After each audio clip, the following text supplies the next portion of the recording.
बैठे हैं। कौन थे मालूम है? ये उसके वही पिता थे जो उसे छोड़ करके दिगंबर मुनि बन जाया करते हैं। सेठानी ने कहा चलो ये पागल है, पागल। मोह सब कुछ कहलाता है, ये पागल हो गए हैं, बिना कपड़े के घूमते हैं, तू अंदर चल। ये क्यों हो गया मां पागल? बोले तू अंदर चल। घसीट करके उसे अंदर ले गई और अपने दूतों को आदेश दिया कि जाओ जंगल से उसे बाहर फिकवाओ, जो मुनि बन करके बैठा है इस इलाके में वह दिखना नहीं चाहिए। उन्होंने कहा कि चलो उठो, संत कहां जाने वाले। दुर्भाग्य था उस सेठानी का कि सौभाग्य था, वो आखिरी दिन था, चातुर्मास शुरू हो रहा था। मुनि ने कहा, सेठानी रोते रोते गई, तुम चले गए तो चले गए, मेरे बच्चे को बचने दो, तुम यहां से चले जाओ। सेठानी हम तो यहां से नहीं जा सकते हैं, हमने तो इसी जंगल में चातुर्मास स्थापित किया है, यही उद्यान में 4 महीने हम यहां से जा नहीं सकते हैं। उन्होंने कहा कि ठीक है, नहीं जाओगे तो मत जाओ, लेकिन मेरे बच्चों की नजरों में नहीं आना कभी जिंदगी में। मैं तुम्हारे लिए ऐसी गुफा बना देती हूं, 4 महीने उसमें ही रहना, बाहर नहीं निकलना। मुनि ने कहा तुम कुछ भी करो, 4 महीने तो हमारा यही चतुर्मास होगा। पहले समाज तो थी नहीं कि नरियल चढ़ाए फिर पीछे लगे, गुरु से आज्ञा ले, यहाँ जाए, ये सब नाटंकी पहले नहीं चला करती थी। पहले किसी को पता ही नहीं रहता था कहाँ चतुर्मास से कब क्या हो रहा। अब तो बड़े पोस्टर लगाओ, बड़ा होर्डिंग लगाओ, बड़ा प्रचार करो, टीवी में दो। पहले ये सब थोड़ी होता था, कुछ नहीं। महाराज को जहाँ चौमासा करना है, आज तो नरियल नहीं चढ़ाए तो महाराज तुम्हारे मंदिर में नहीं आ सकते हैं। बोले क्यों? बोले आए क्यों? हमने नरियल चढ़ाया था क्या?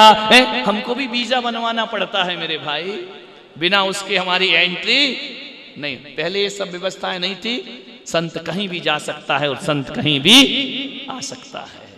यही हुआ, उन्होंने चातुर्मास की स्थापना कर ली। अब इसके अंदर 4 महीने द्वंद्व चल रहा है। बाहर नंगा कौन बैठा है? मां वो कपड़े क्यों नहीं पहनता है? मां ने कहा तू चुप कर, उसकी बात मत कर, उसका दिमाग खराब है। थोड़े दिन बहलता, मां वो वहीं बैठा है, मुझे देखना है उसको। नहीं देखना है, चला गया वो, अब नहीं है वहां पर। साधु ने 4 महीने का मौन ले लिया, मौन रहकर साधना करने लगे। दीपावली का दिन आया, चातुर्मास विसर्जन का दिन आया। सुबह उठ करके भक्ति पाठ करते हैं। आज हमको बिहार कर जाना है इस उद्यान से। सुबह उठ करके सामायिक प्रतिक्रमण भक्ति पाठ करते हैं। उठ गया बेटा, उसके कान में आवाज गई, 24 तीर्थंकरों के नाम का स्मरण। उसने कहा जरूर कुछ तो है, ये मां गड़बड़ करती है। दीपावली पे चतुर्मास विसर्जन किया। कल हमारा बिहार होगा, मेरा नहीं, मैं तो हूं अभी यहां। उस रात ना जाने उसे क्या हुआ बेटे को। उसने कहा कि जाकर मिलूंगा, देखूंगा वो है कौन, जाऊं कैसे, महल बहुत ऊंचा है, पहरे लगे हुए हैं सब तरफ, कुछ नहीं दिखा उसे। मां की साड़ी लेता है, खिड़की से बांधता है और साड़ी के सहारे नीचे, और जैसे नीचे उतरता है ना, साड़ी की रगड़ लगती है, खून से लहू लुहान दोनों हाथ हो जाते हैं, रक्त रंजित दोनों हाथ हो जाते, खून की धारा बह रही है, उतरते जा रहा है, उतरते जा रहा है।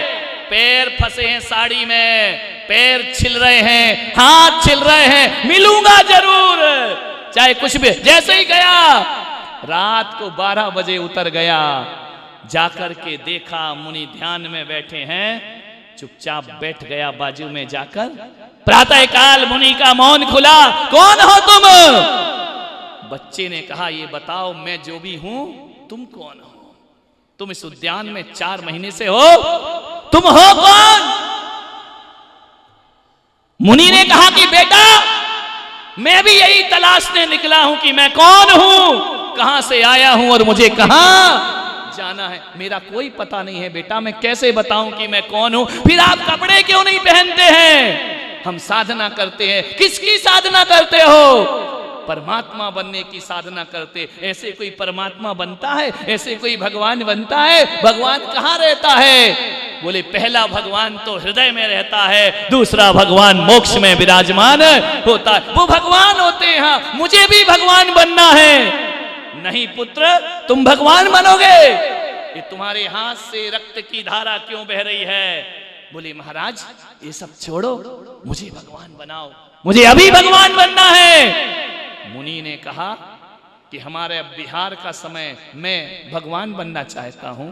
मालूम है उसी समय उस बच्चे ने केसों का लौंचन किया और भगवान बनने की यात्रा पर निकल गया।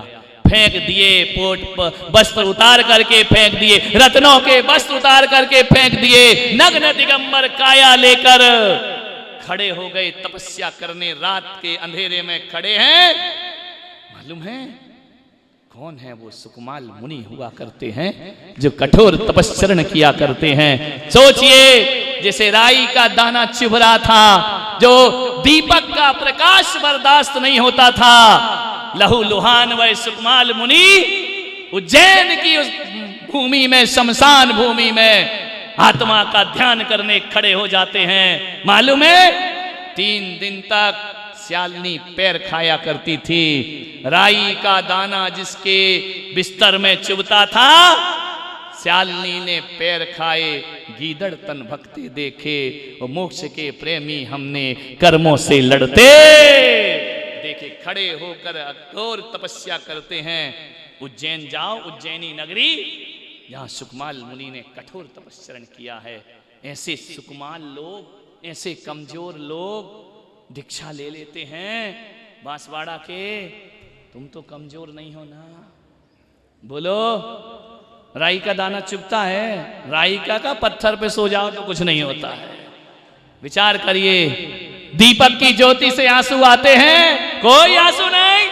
चिता भी जलाया हो तो आंख में आंसू नहीं आते हैं। विचार करना है आपको। ऐसे ऐसे सुकुमाल मुनि मोक्ष के मार्ग पर चलकर जिन शासन की गौरव गरिमा को बढ़ा दिया करते हैं। 3 दिन तक श्यालिनी पैर खाते रही।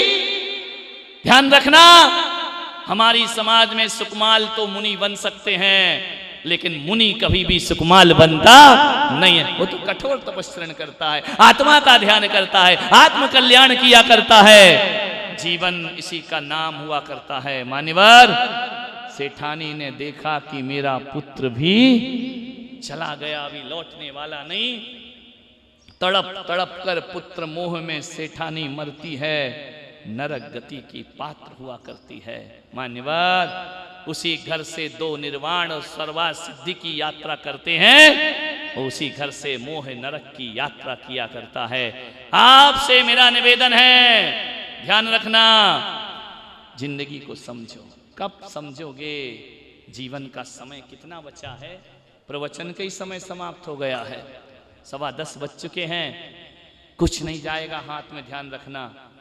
जितना भी जोड़ करके रखोगे, जितना बटोर करके रखोगे, खाली हाथ आया है। और खाली हाथ, कुछ थोड़ा सा धर्म जीवन में अंगीकार करो। श्रावक के व्रतों को अंगीकार करो, मुनियों के व्रतों को अंगीकार करो, तपस्चरण करो, जीवन को सार्थक बनाने का प्रयास करिए। ये महान महान लोग जो सब छोड़ करके गए, हमसे तो ज्यादा ज्ञानी होंगे ना, हमसे तो ज्यादा उनको आता होगा। विचार करिए, संत आए हैं, प्रवचन सुनते हैं, ध्यान लगाते हैं।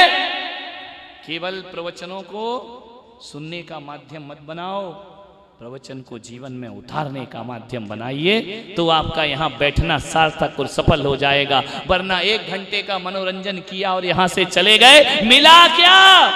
बोले खाली हाथ आए और खाली हाथ चले गए। ध्यान रखना, ये सन्यास का आनंद, सन्यास का सुख।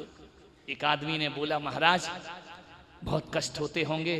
एक बात कह के मैं समाप्त करता हूं।